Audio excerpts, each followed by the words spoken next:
sick, I think. Right.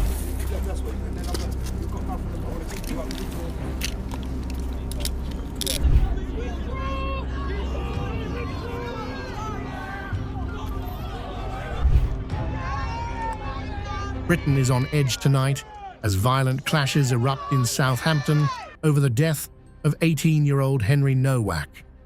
Protesters hurled objects at police, chanting "Shame on you" outside a station as tensions spiraled.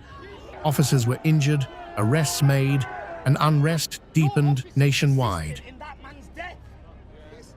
Henry Nowak's family have shown extraordinary dignity after their son's life was stolen in appalling circumstances.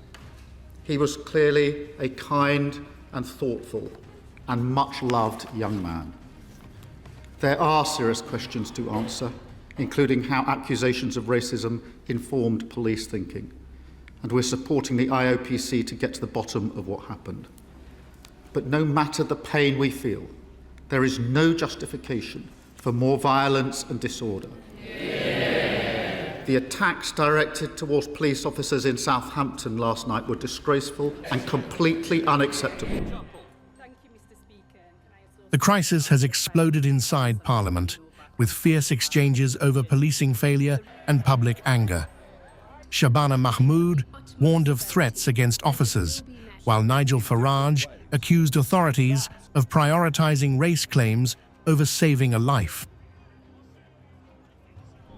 Threats against police officers are utterly unacceptable.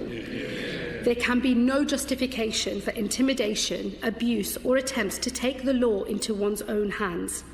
A police officer unrelated to this case has been misidentified online and subjected to death threats. He has been forced to relocate to protect himself and his family. Misinformation and inflammatory commentary is making a dreadful situation even worse. The last thing he heard on this earth was him being read his rights by the police. He was actually treated in a way that meant an accusation of a racial slur was treated more seriously than an act of murder. The backlash has gone global, with Elon Musk amplifying outrage and fueling claims of institutional failure.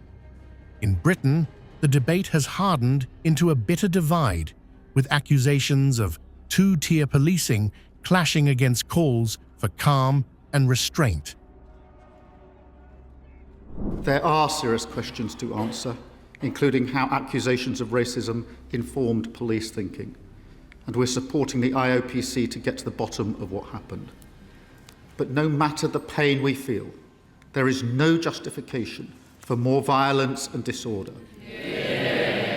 The attacks directed towards police officers in Southampton last night were disgraceful and completely unacceptable.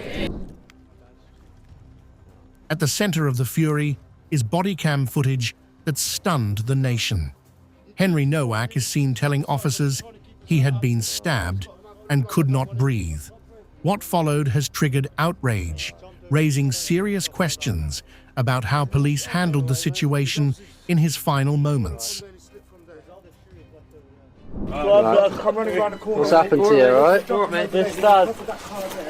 You've been stabbed? Whereabouts? Don't think you have, mate. With his final words, he told officers that he could not breathe. He told them he had been stabbed. In fact, Henry told officers that he could not breathe 9 times.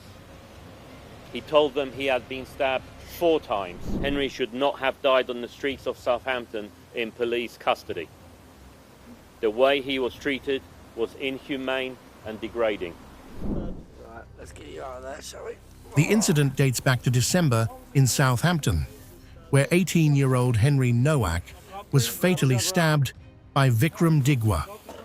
The attacker falsely claimed racism at the scene, influencing police response. This week, he was jailed for life as investigators now probe police conduct.